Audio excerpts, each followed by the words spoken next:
jóvenes, dentro de lo que son los síndromes coronarios, entonces hay una clasificación que llega a entrar, lo que llega a ser la angina de pecho, como parte de ese síndrome, ¿no?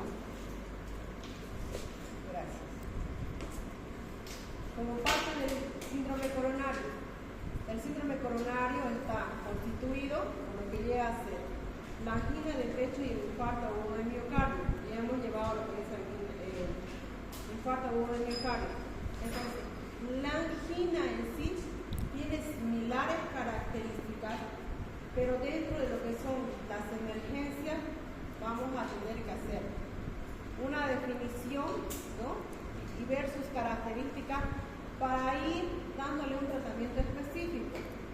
Entonces, angina de pecho como tal, fíjense, también conocido anteriormente como angor, entonces ha sido descrito como un síndrome de dolor de pecho acompañado de angustia, desencadenado por esfuerzo físico. Eso ha sido la definición, fíjense en qué año, en 1768, o sea, son características que ya han ido a hacer toda la unión, ¿no?, de muchos aspectos clínicos para llegar a una definición.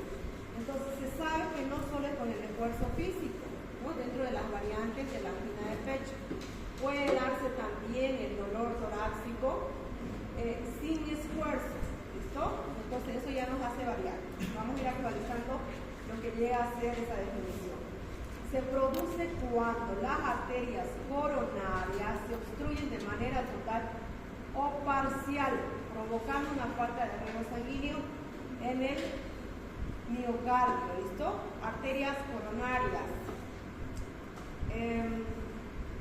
Dana, ¿cuál es la primera arteria que se segmenta de lo que es la aorta?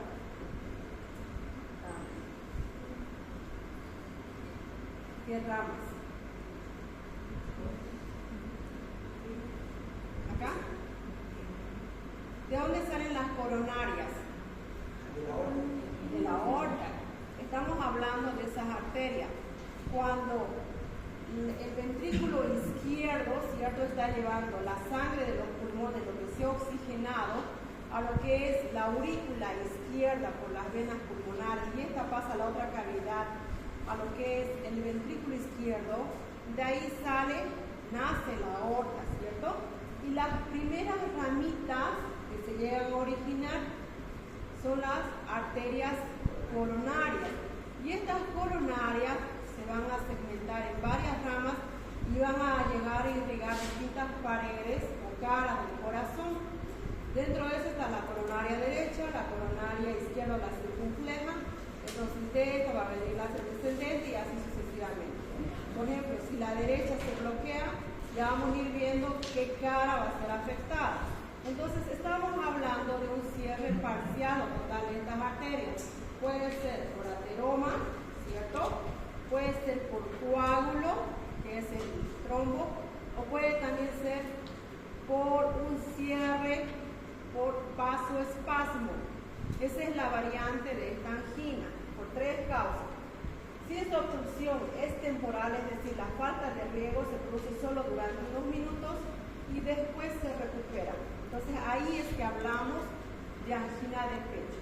Es una sintomatología de dolor tipo temporal, ¿listo? Todas las características similares al IAM, solo que es temporal. Entonces ahí vamos a ir viendo por qué es temporal. Ahí entonces la definición, ¿no?, se define como el dolor, opresión, malestar, sobre todo a nivel del pecho, que es debido a la falta de riego sanguíneo en el músculo cardíaco, ¿sí?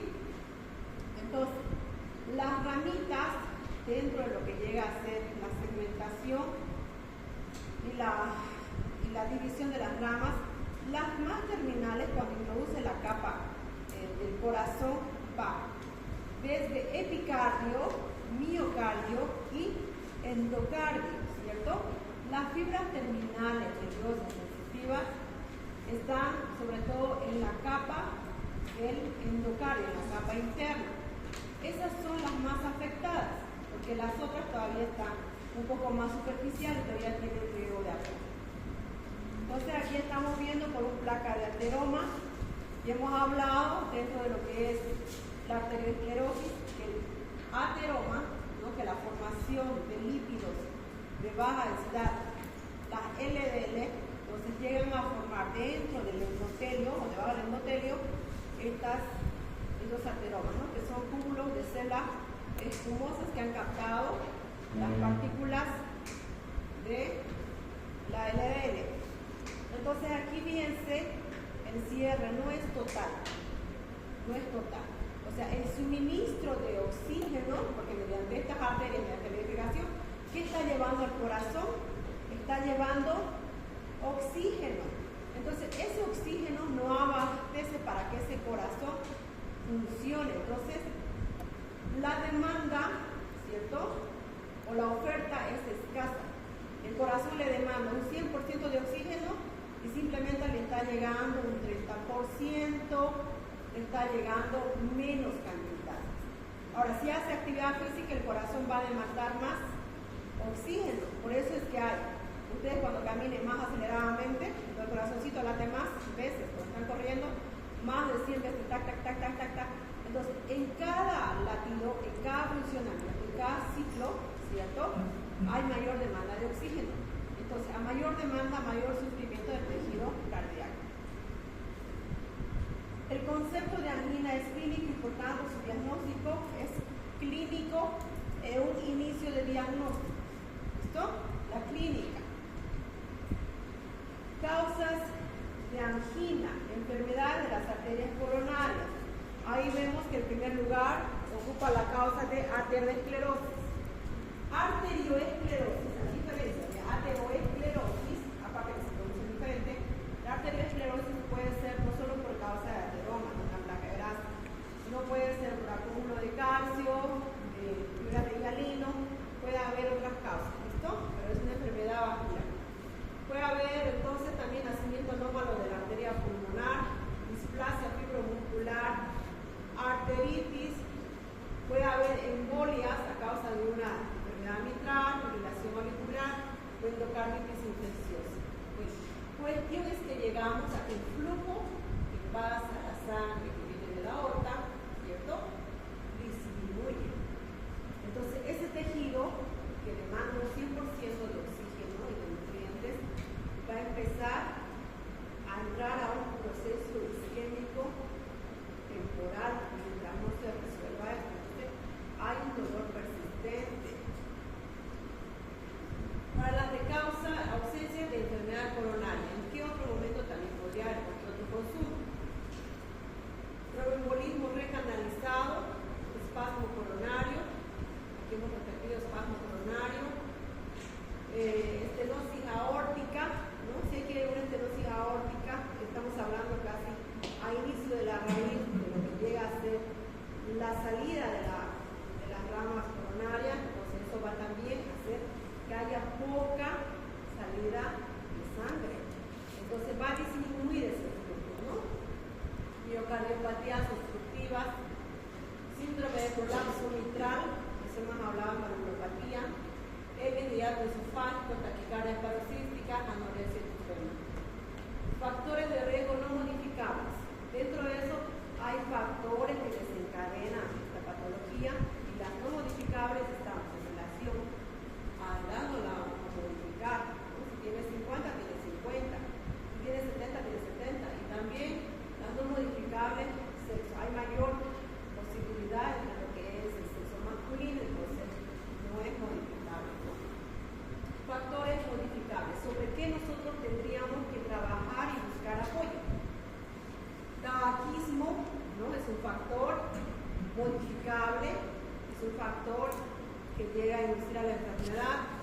Hipertensión arterial, puede tener hipertensión arterial, pero puede estar controlada, entonces dar la medicación adecuada, estimular y orientar en lo que son los tiempos adecuados de toma, que es donde más se falla para tener una hipertensión arterial no controlada. El paciente desconoce su medicación, solo le dice la tabletita celeste, rosada, la paradita, no conoce el nombre, ¿no? Hiperlipidemia, entonces a la orientación probablemente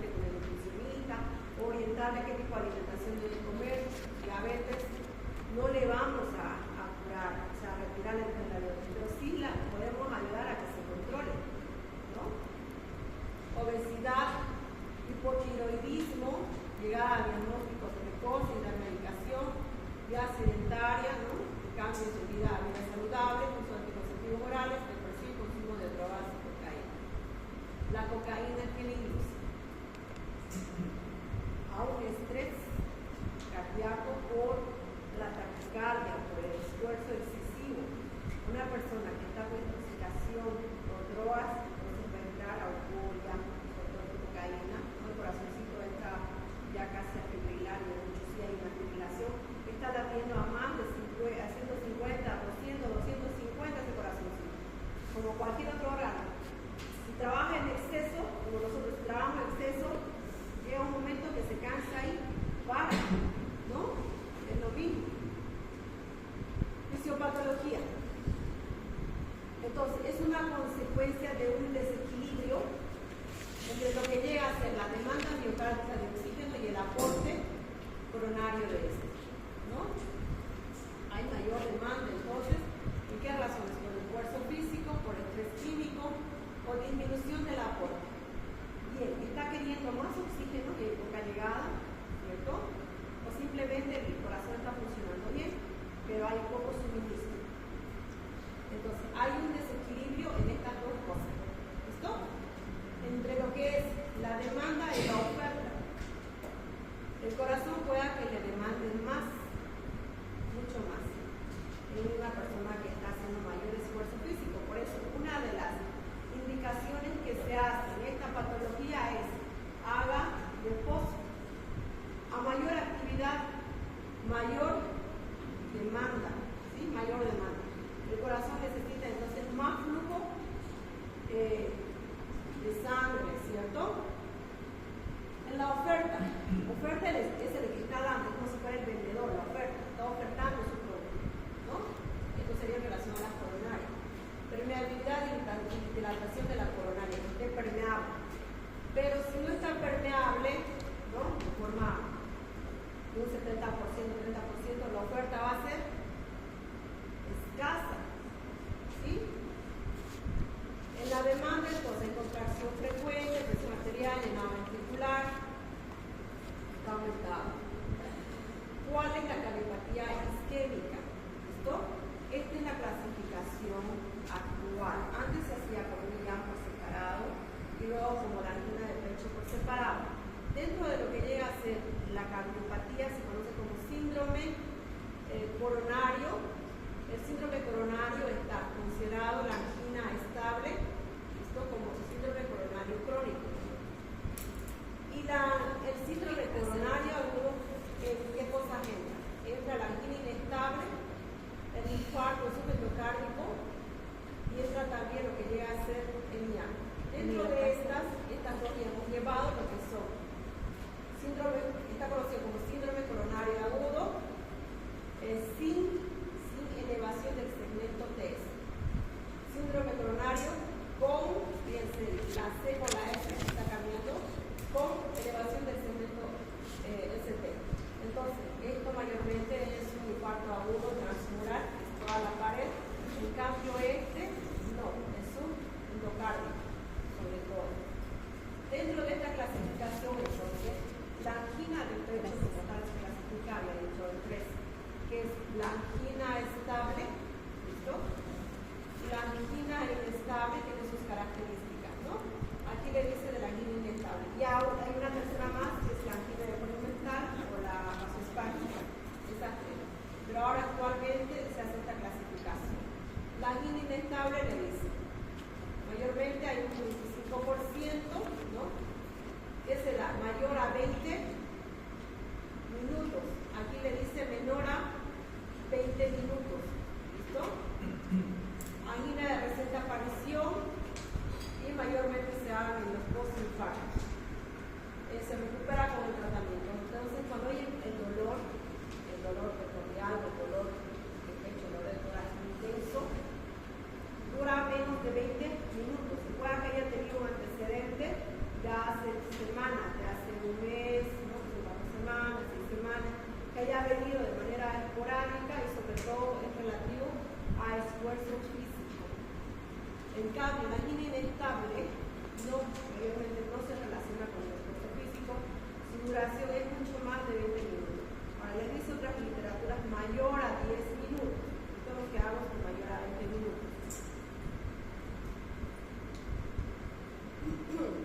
Entonces, esta es la clasificación relativa a la angina. La angina estable, entonces, por esfuerzo, estrés físico, ¿listo? Desgaste, mayor demanda de oferta.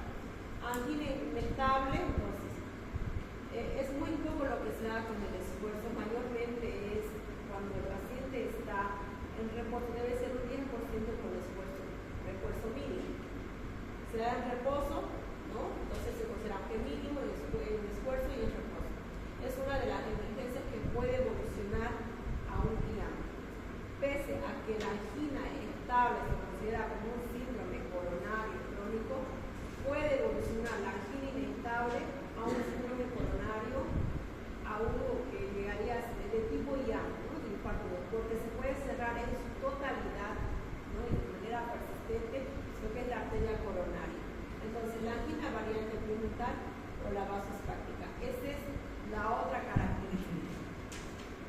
La angina inestable. Entonces, el dolor es tipo común. Para esto es importante recordar, para manejo del dolor nosotros tenemos el hipotécnico de Alicia, ¿no? Que es aparición local, dónde llegó a aparecer, dónde se localiza, la intensidad, ¿qué más? La característica, la irradiación y el atenuante, la última, o sea, qué es lo que le ha llegado a originar. Entonces es importante considerar la característica del dolor torácico. En este caso es de tipo común, ocurre cuando el corazón está esforzándose más de lo acostumbrado. ¿Qué es lo no acostumbrado o no lo acostumbrado?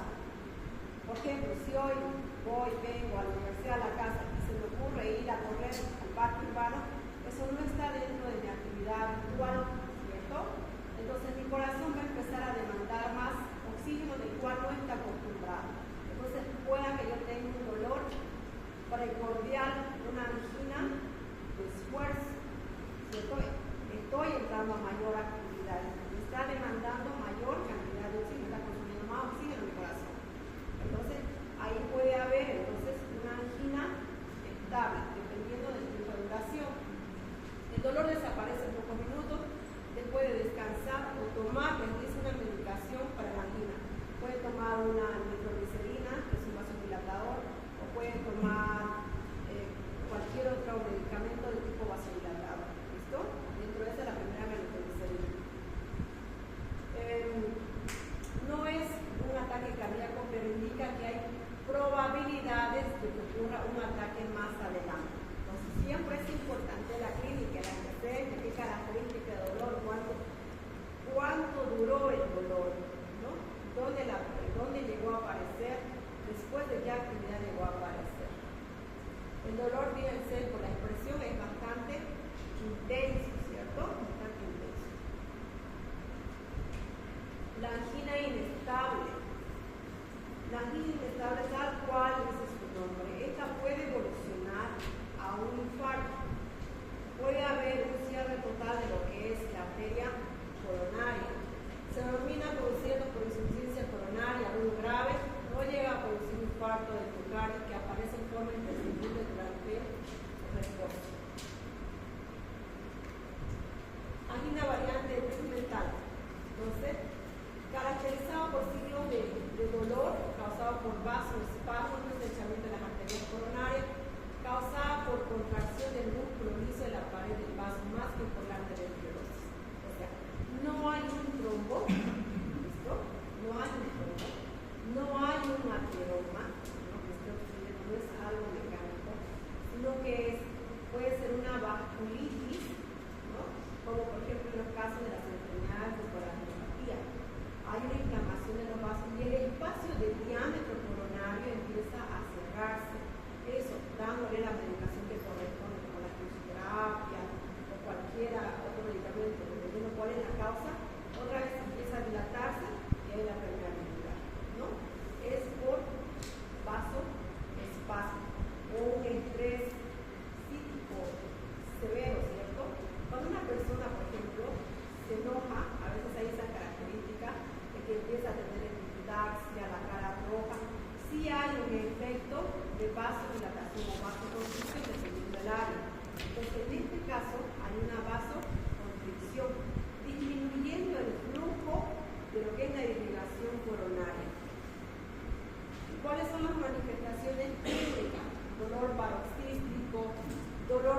torácico como presión, pesadez.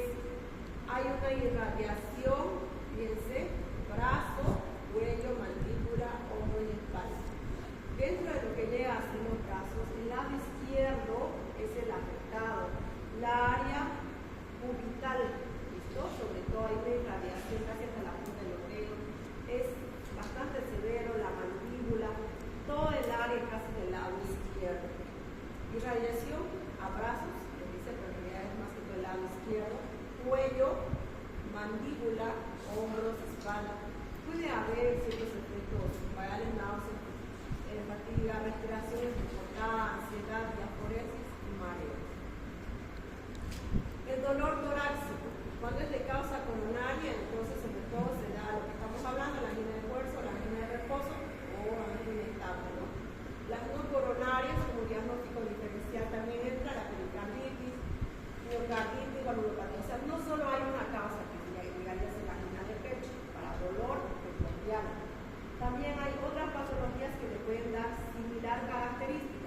Lo que nos toca a nosotros es hacer la diferenciación y la sumatoria de datos clínicos para determinar si es una pericarditis, una valvulopatía, ¿cierto? Para diferenciar una angina de pecho. Las no cardíacas, por ejemplo, las esofágicas, espasmos, reflujo, gastroduodenales, las gastritis o las dispepsias. Hay muchas personas consumidoras de aire, paracetamol, o después de los casos de dengue, por ejemplo, el paracetamol, que es el aire que más se consume, ¿cierto? Para controlar la fiebre, dolor de cabeza, dolor articular, puede inducir a la famosa gastritis, que clínicamente se llama dispepsia. Y el dolor viene en el epigastrio, ¿no? Es un dolor intenso, tipo opresivo. Entonces, de ahí viene que el dolor, ¿no? Es precordial o dolor torácico, no siempre es el tratamiento con una analgesia, con calmante, ketorolaco, no. Hay que buscar cuál es la causa. Por ejemplo, en una gastritis vamos a utilizar, ¿cierto? Protectores gástricos, la hoja de protores, los antihistamínicos. Ahí vamos a entrar a utilizar omeprazol, supralfatos, vamos a calmar el dolor. Porque la causa del dolor, ¿cierto? Hasta ahí no es un proceso inflamatorio. Pulmones, tromboembolismo pulmonar, neumotórax, pleural. En estas, por ejemplo, el tipo pulmonar va a haber disnea severa, la que no hay en un dolor anginoso.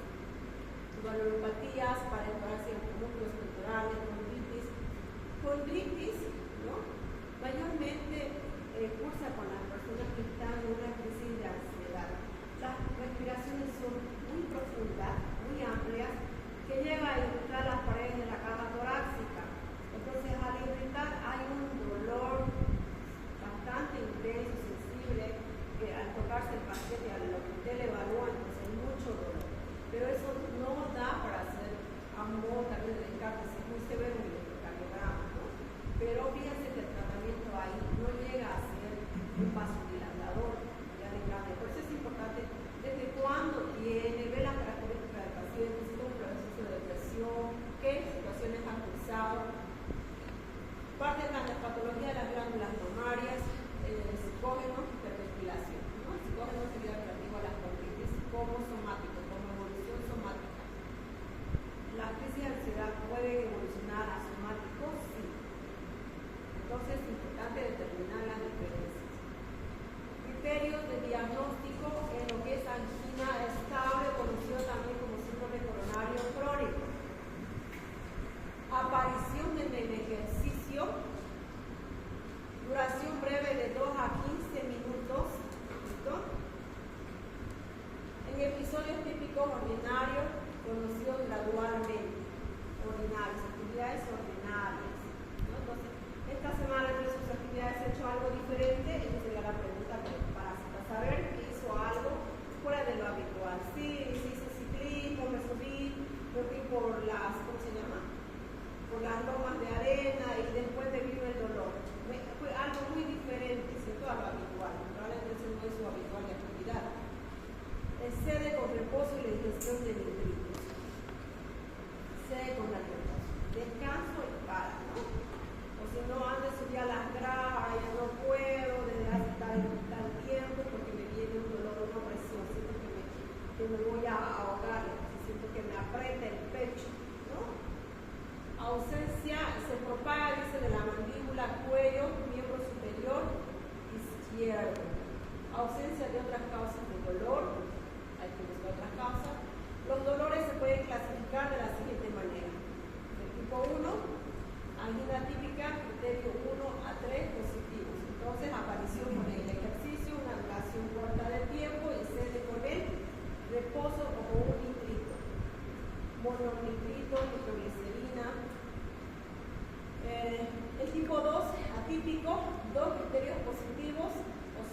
4 al 6. De 4 al 6 se localiza subterránmente, se propaga la mandíbula, miembro superior izquierdo y ausencia de otras causas de dolor.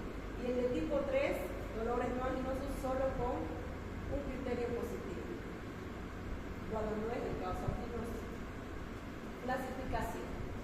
Entonces, la asociación que dice que Canadá, la Sociedad de Canadá Cardiovascular, se clasifica entonces como la Sociedad de Cardiología de Nueva York para lo que es las insuficiencias cardíacas.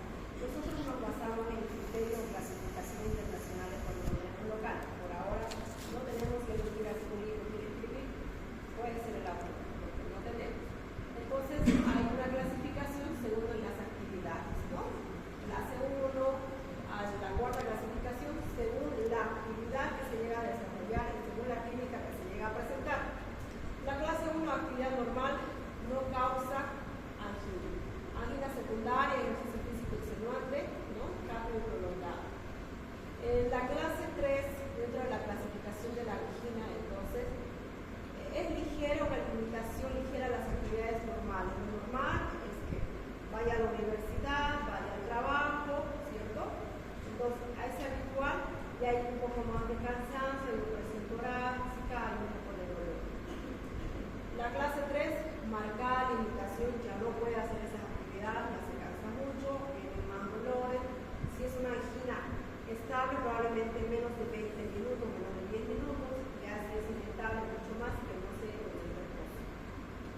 La clase 4, hacer una actividad que le duele. Incapacidad para realizar cualquier actividad física sin malestar o la angina en reposo. ¿Sí? La angina inestable posee por lo menos una de las siguientes características. Surge durante el reposo o con ejercicio mínimo más de 10 minutos. Es intensa y su comienzo es reciente a la cuarta o sexta semana anterior. Su perfil se intensifica constantemente, más intensa durante el frecuente y antes. Sería una capa normal, ¿cierto?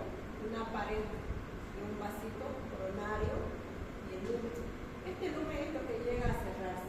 Aquí estamos viendo la formación de la placa. Les dice que hay clínicas desde cuando se cierra un 70% empieza a haber angina y dolor. Puede que el antecedente ya haya venido hace mucho tiempo la formación de sus ateromas y en la ruptura empieza a haber la formación de coágulos que llega a cerrarse. O bien, de manera espontánea, ¿no? Ese coágulo probablemente se desintegró, por eso es que el dolor desaparece, es temporal. Pero en caso de que no desapareciera, la angina inestable es la que evoluciona a un infarto del miocardio, un cierre total. ¿Cómo se va a diagnosticar? Entonces, el diagnóstico dentro de eso, la primera es clínica, netamente clínica, ¿no? La característica del dolor, la localización, la duración y los diagnósticos diferenciales. Inflable antecedentes y antecedentes previos ya de infarto, de cateterismo, de bypass, y si tiene factores desencadenantes, si el paciente tiene obesidad, es sedentario, fuma, ¿no? Nos permite entonces en primer lugar hacer diagnóstico diferencial con otras causas.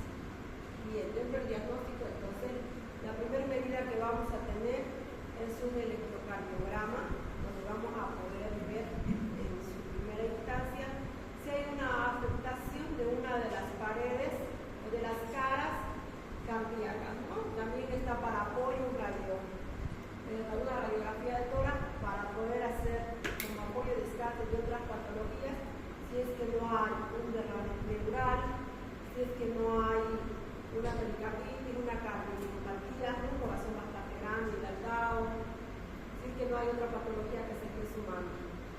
De igual forma, la tomografía de tórax, una ecografía coronaria, por TAC, resonancia, ecografía coronaria, ecocardiograma, la prueba de esfuerzo, ya que no podemos determinar si realmente la clínica a la que nos está llegando a referir es correcta relativo a un esfuerzo físico, ¿no?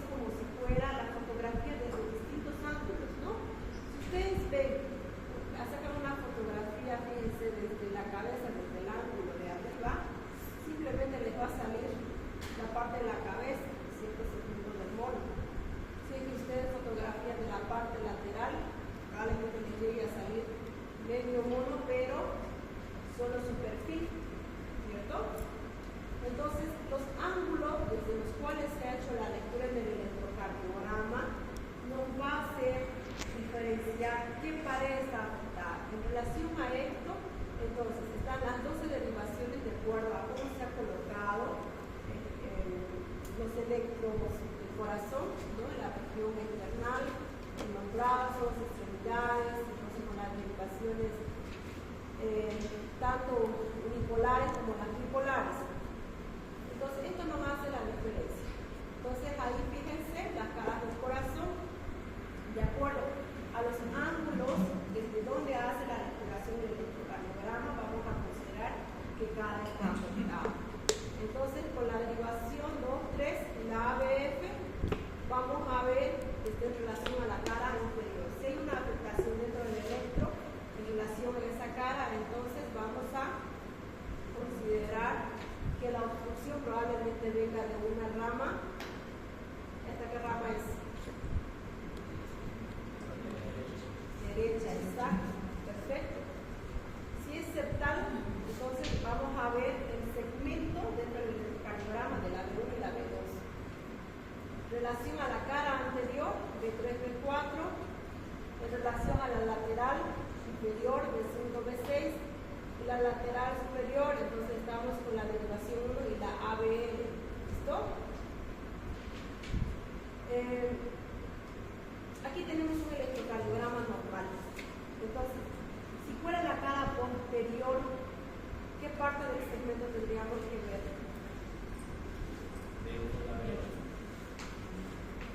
Tendríamos que ver la derivación 2, la derivación 3 y la AB,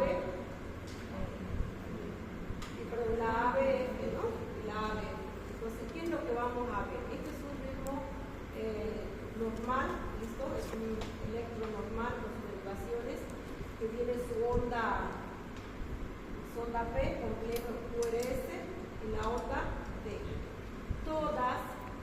Cada segmento, los 12 segmentos tienen esas ondas. La onda P, que es el complejo QRS y la T. Todas, ¿listo? Entonces, va a haber afectación en cualquiera de esos sistemas de acuerdo a la afectación de una de esas caras, de uno de esos segmentos. Dentro del electro normal estamos hablando de la onda P, el complejo QRS, el segmento ST, este pedacito de la ISO, fíjense, eléctrica, y de ahí viene la onda P. Bien, aquí hay entonces una angina de pecho, donde puede ser, hemos hablado igualmente como venía, que puede ser un descenso del sufrimiento ST o una elevación, ¿cierto? Aquí fíjense, está descendido ese segmento y aquí está, el segmento está ¿qué? Elevado, ¿no? Bien, les dice la angina estable, a diferencia también de la inestable, ya, que no puede haber, porque no hay a veces variación en el electrocardiograma, no hay variaciones, no ha habido daño, ¿no? Porque fue muy transitorio. En cambio, en la inestable hay cambios, pero son temporales. Y en la angina estable, las enzimas cardíacas llegan a ser negativas. En cambio, en la angina inestable, tanto como en el IAN, las enzimas cardíacas llegan a ser positivas. ¿Listo? La angina inestable va a evolucionar en caso de que no se desobstruya a un infarto agudo del miocardio. Entonces, en las alteraciones nosotros vamos a ver en estos electros. Para considerar que es un infarto, en la cara anterior, entonces vamos a ver la B3 y la B4. B3, B4. ¿Qué tendría que haber en esto? Si es que llegaría a ser una elevación del segmento ST, tendría que estar elevado, ¿cierto? Tendría que tener la característica esta, una gran montaña. Entonces ahí vamos a hablar que hay una inestable, se llega a pasar y hacemos un control y ya no vemos una inestable. Y si es que ya se ha establecido, entonces vamos a ver distintos electros de control, similar característica, y ya más adelante entonces ya van a considerar las otras características que se van sumando, si está en necrosis, lesión o isquemia, ¿no? ¿Cuál es el tratamiento? Identificar, ¿no?, las alteraciones asociadas precipitantes o que empeoran a la angina. Anemia severa. ¿Por qué la anemia severa le puede llevar a un angor, a un dolor? Y de ahí parte que el dolor no solo se cura con analgesia, no todos los dolores se curan con analgesia, ¿cierto? Hay dolores del corazón porque terminó con la enamorada y eso tampoco es con analgesia. Hay dolor precordial por epigastralgia y no es con analgesia. ¿Por qué puede venir en la anemia severa? Estamos hablando, bien, puede ser, se cayó del quinto piso, se rompió un brazo y se está desangrando. Tenía 5 litros de volumen y está con 1,5 o 2. Debe estar de los 11 a 13 gramos de hemoglobina, debe estar con 2 o 3. Para poder compensar, ¿qué hace el corazón con ese volumen? Hace que circule, porque el cuerpo debe ganar 2 litros de sangre y está todo pálido, todo choqueado, hace que circule esa cantidad porque el cuerpo necesita oxigenarse. Entonces el corazoncito, a manera de una compensación cardíaca, va a latir mucho más veces. En vez de latir 60, 70 veces por minuto, va a llegar a latir 150, 200, a más, va a entrar a un ritmo sinusal tipo taquicárdico, a hacer una arritmia. Entonces está demandando mayor cantidad de oxígeno que ya no tiene la sangre por falta de volumen. Entonces va a empezar a sentir tanto latido, ¿no?, dolor. Entonces hay que identificar cuál es la causa. Hipotiroidismo subclínico, aumento de peso, fiebre, infecciones, fármacos, cocaínas. Control de los factores de riesgo cardiovascular es importante, ¿no? Abandono del hábito de tabaco. Control de dislipidemia, considerando los valores normales. Control estricto de la hipertensión arterial. Somos, creo que todos le llevamos en primer lugar Santa Cruz, ¿no? Diabético, hipertensión, obesidad, llevamos en primer lugar.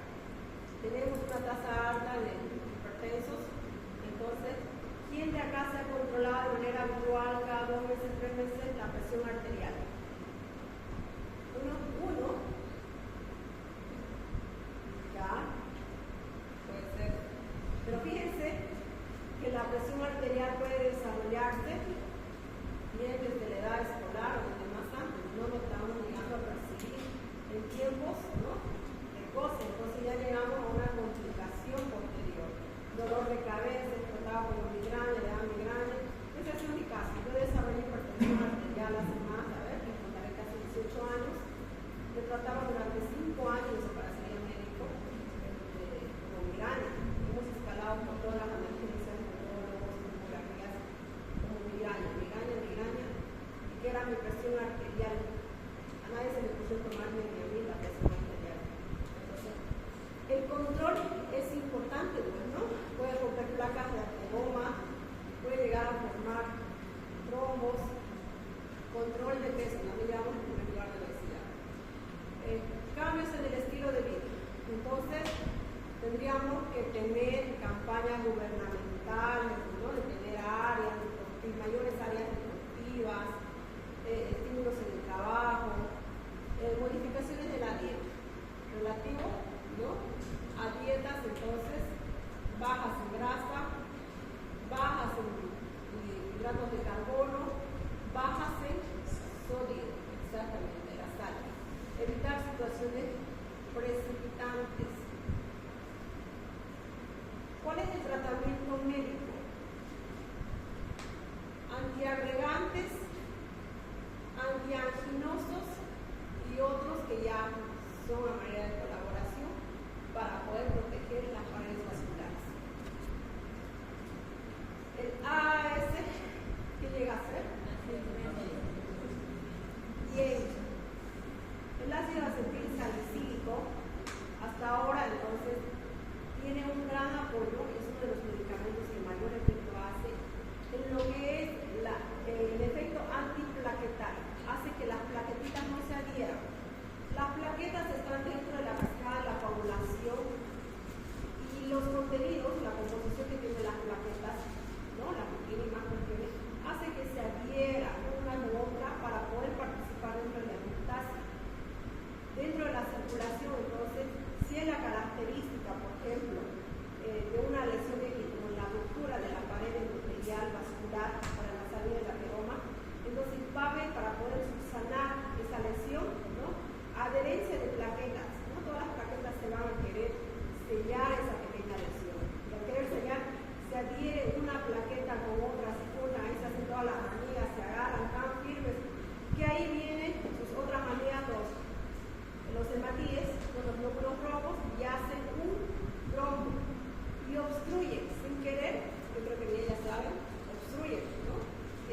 medicamento de la aspirina o la aspirina que la conocemos, ese es el efecto contrario que llega a hacer, hace que no se vieran las plaquetas, entonces disminuye la formación del cuerpo bien y se toma como profilaxis en pacientes que tienen factores de riesgo o que hayan tenido estos eventos anginosos o si no antecedentes de infarto cerebrovascular de forma diaria. Es una dosis de 75, 325. Nosotros tenemos la presentación de 100 y de 550, ¿no? Pocas farmacias vienen en la presentación de 150. Tenemos la presentación de 100 y 500. Alternativas, si es que es alérgico a los AINES, clopidogrel en 75 miligramos también de forma diaria, ¿no? Otro ya sería la diclofenacina, pero no son habituales acá en nuestro medio. Tratamientos anginosos. Los nitratos, ¿listo? Tiene el efecto de vasodilatar y hacer que las paredes no se dilaten. Beta bloqueantes, como por ejemplo puede ser el amlodipino, el nucleino, ¿no? Las dosis habituales, calcio antagonistas, la ranolacina, que exclusivamente se usa en la angina de pecho, muy poco habitual acá. Otros, los AINES, ¿no? Como protectores de las paredes vasculares y la gestatina, atorvastatina, rosuvastatina. Cuando hay un evento reciente, entonces se usa a dosis altas, ¿no? La presentación es de 20, 40, 80 miligramos en el caso de la atorvastatina y a una dosis alta, 80 miligramos. Esto tiene la función de disminuir los LDL de la circulación. ¿Cuál es el tratamiento relativo a que ha habido una obstrucción ya casi total o está con riesgo a obstrucción total y por ende muerte súbita? ¿Qué dice acá? Angioplastia transluminal coronaria percutánea. Pueden llegar a ingresar, ¿no? Por un vaso de extremidades inferiores, subir, entra por un vaso venoso por la arteria, por la vena femoral, ingresan por las venas cavas, llegan al corazón y por ende llegan a salir a los vasos coronarios. Es un cateterismo que lo hacen ya de manera habitual en nuestro medio, dura una media hora, es bastante rápido, hay gente ya bastante vieja, entonces nos ayuda de mucho. ¿Qué es lo que colocan? Colocan una manita con medicamentos, ¿no? Y dilatan lo que es el vaso y dejan la mano. Entonces, esto nos ayuda mucho para tratar el dolor. Entonces, de ahí que no todos los dolores se curan con analgesia, ¿sí? Entonces, que les dice que debemos usar como tenían, ¿no? Relativo a lo que es el mnemotécnico de Mona, que empieza con morfina para el dolor, ¿sí? Pero no en todos los pacientes. Ahora, si fuera un dolor demasiado súbito, sí pueden utilizar, pero no van a resolver. Nosotros necesitamos medidas que vayan a disminuir los eventos, que vayan a resolverse, ¿sí? Bien, jóvenes, aquí termina este tema. Para la práctica, esta semana hablé con el doctor Aguilar. Pueden ir a su hospital, a la Guaracache, la Caja Petrolera, de 9 a 12 del mediodía, ¿listo? En el horario que puedan. De 9